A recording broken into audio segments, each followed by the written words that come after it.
বিরিয়ানি, পোলাও, কাচ্চি যত কিছু খাই না কেন, সবজির স্বাদটাই অন্যরকম মজা। তো হ্যালো বন্ধুরা, গুড মর্নিং। সবাই কেমন আছেন? তো প্রতিদিনের মতো চলে আসলাম আজকেও বন্ধুরা রান্নাবান্না শেয়ার করার জন্য। তো ফার্স্টে সব কিছু রেডি করে নিচ্ছে। পেঁয়াজ কুচি, কাঁচামরিচ, ঢেঁড়স, তো এখানে আছে করলা, ধুন্দুল, আলু কুচি কুচি করে নিয়েছে। তো সকালের নাস্তাটা রেডি, যেহেতু আমরা সবাই একসাথে নাস্তা করি। তো নাস্তা করছিলাম, অনেক মজা হয়েছে আজকে নুডলসটা। তো নাস্তা শেষ করে রান্নাবান্না শুরু করে দেয়। এখানে ঢেঁড়স ভাজি করতেছিল, কালারটা অনেক সুন্দর আছে। তো এই তো আমাদের ঢেঁড়স ভাজিটা রেডি হয়েছে, অনেক ভাজা ভাজা হয়েছে, অনেক সুন্দর একটা কালার আসছে। ঢেঁড়স ভাজি শেষ করে মাছ ভাজতেছিল। মাছগুলো ভেজে নেওয়ার পর তো এখানে আলু দিয়ে বাইলা মাছটা রান্না করতেছিল। কালারটা অনেক সুন্দর আসছে বন্ধুরা।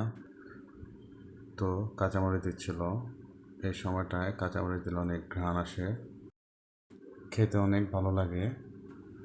তারপর ধন্যবাদ দিয়ে তরকারিটা নামিয়ে নিয়েছে। তারপর একের পর এক রান্না করতেছিল। তো এখানে রান্না করতেছিল করলা, পেঁয়াজটা ভাজা ভাজা করে নিচ্ছিল।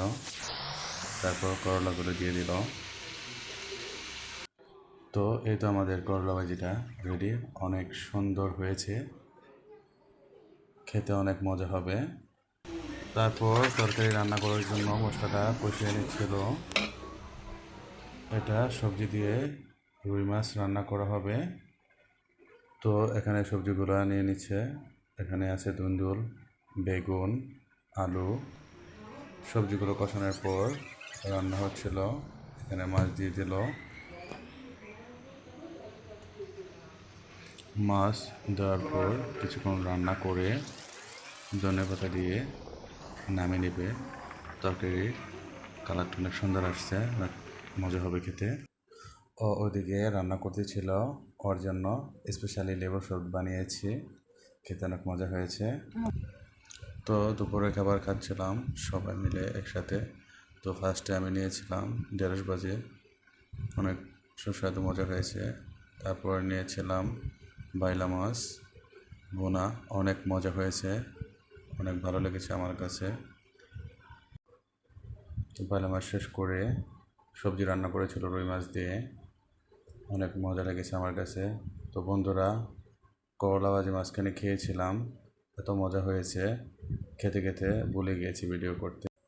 তো খাওয়া দাওয়া করে রেস্ট করছিলাম, উঠে দেখি এখানে সবজির পকোড়া বানিয়েছে, তার সাথে আছে পেঁয়াজও বাজতেছিল। পেঁয়াজটা অনেক মজা হয়েছে, খেতে খেতে পেঁয়াজুর ভিডিওটা করতে ভুলে গিয়েছি। তো আজকে এখানে শেষ করছি, সবাই ভালো থাকবেন। আসসালামু আলাইকুম।